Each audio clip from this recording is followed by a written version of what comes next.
What's up YouTube? It's Joel. We've got your update for the fourth stimulus check as well as these huge trillion-dollar bills. There is some crazy stuff happening in Congress right now. The Republicans have blocked the bipartisan bill today from passing, but that was to be expected, and I'll explain why. We still have the $3.5 trillion reconciliation bill that is being pushed through, and the Democrats don't need any Republican votes to get that passed.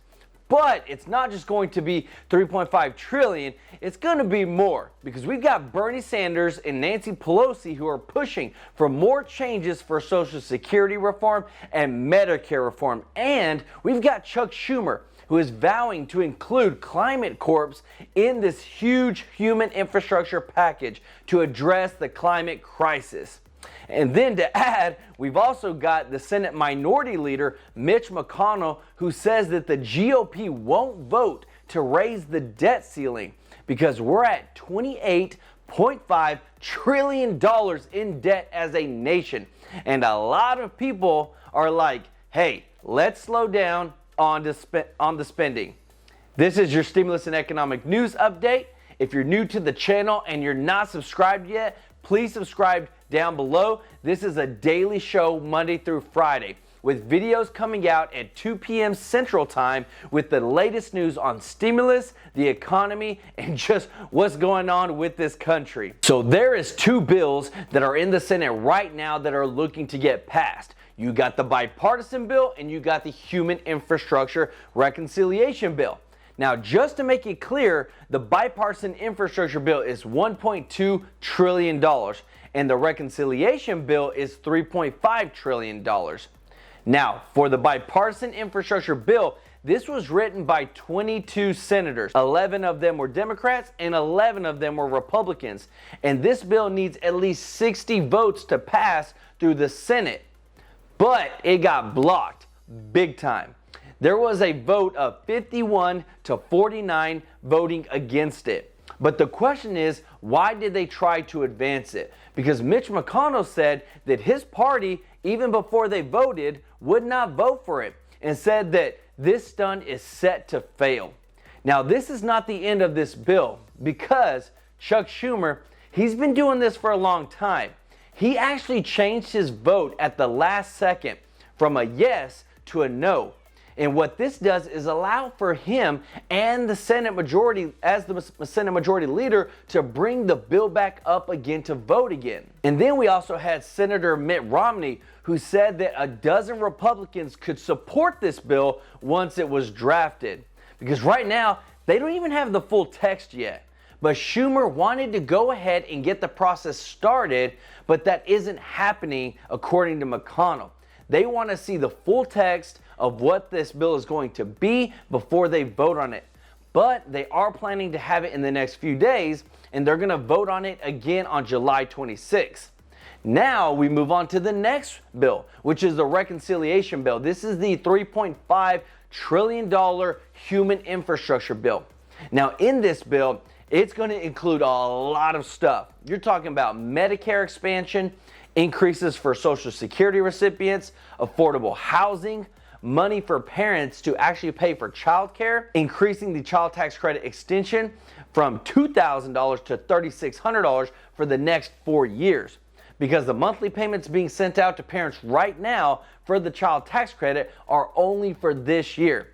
But you also got clean transportation infrastructure, clean water infrastructure, internet infrastructure, because they want to make it so that every American has access to high-speed internet. They want to do infrastructure to combat climate change, tax credits for buying electric vehicles, money for roads, bridges, and airports and waterways. And what everyone else is looking for too is another stimulus check. So there's a lot of money they want to spend, but they want to do even more and spend even more. Both top Democratic leaders in the House and the Senate have said that we need to go big and bold, that this would set us up for the future.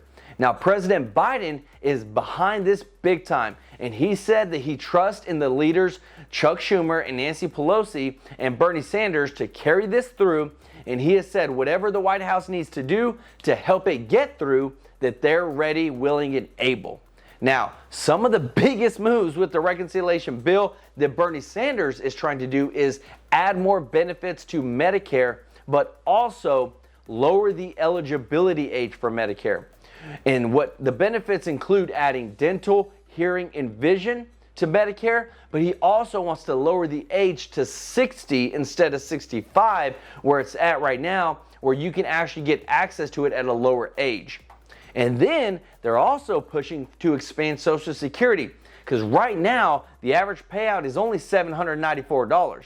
So with this, they would increase it to at least $1,341 per month, on top of requiring Medicare to negotiate lower drug prices, to cut the drug prices that the Americans pay by 50%, and they want to add another big change that would be adding community-based long-term care services. This all adds up, and that's where Bernie is trying to get this reconciliation bill to be larger to cover all these other expenses. And then you got Chuck Schumer, who has vowed to include climate corps in this huge reconciliation bill. Him and 80 other Democrats are calling for the creation of a civilian climate corps to stimulate the economy and tackle things like clean energy projects, coastal restoration, and wildfire prevention. Chuck Schumer said to confront the climate crisis and to create millions of permanent, good-paying union jobs. So with this, they're pushing, and they have the reconciliation process that they can use to get all this done. Now, is it right? Is it wrong? Whoever has the votes gets to choose what gets done. And right now it's the Democrats, because the Republicans had it in 2017. And that's where we had those huge Trump big tax cuts. But now the Democrats are in control. So they're doing this huge reconciliation bills, and that's just where we're at. But let me know your thoughts about all this down in the comments section, and we'll talk about it from there. Now, there's an even bigger problem just around the corner, and that's the United States hitting the debt ceiling. Right now, the U.S. is $28.5 trillion in debt. You can actually go to this website, which I have the link down in the description, and see all the info about the U.S. debt. It's pretty cool. It actually has info like how much Social Security is costing us, Medicare, how much debt we have actually per citizen, how much debt we have in student loan federal debt. It's pretty eye-opening. But what's also eye-opening is that we're about to spend in this reconciliation bill, and if the bipartisan bill gets passed, about the same amount as we had in the total amount of national debt back in the year 2000, which was where we were at $5.6 trillion for the national debt. But with this, Mitch McConnell, who is the leader of the GOP, has said that he will not work with the Democrats to raise the debt ceiling for the U.S. to pay its bills. And then you've got Janet Yellen stepping in, who's our Treasury Secretary, and saying that the recovery from this pandemic could take a huge hit if the debt ceiling isn't raised. Now, the borrowing limit has been suspended since July of 2019 for the past 2 years, and this was done under President Trump. But we're about to hit that mark, and this is where either we're going to raise the debt limit or we're going to cut spending somewhere. But with the reconciliation bill, this would increase the budget and allow us to get through another year. But I want to know what you think about this down in the comments section. Should we raise the debt? Should we not raise the debt? What should we do? But remember, you have the power to reach financial freedom for yourself. You can start investing. You can get side jobs. You can put in more time in learning new skills and building your skill set to earn more money. And it takes time. It takes hard work. But this is what America's built upon. There's actually 2 platforms that I use to invest. They are super easy. One's called Webull, and the other one is called Robinhood. Now, when you sign up with them through the links that I have in the description, they literally give you free stocks to start off with and get you going. This is literally free money. You can either sell those stocks and buy different stocks, or you can sell them and keep the cash. But it gets you into the world of investing where your money can work and grow for you.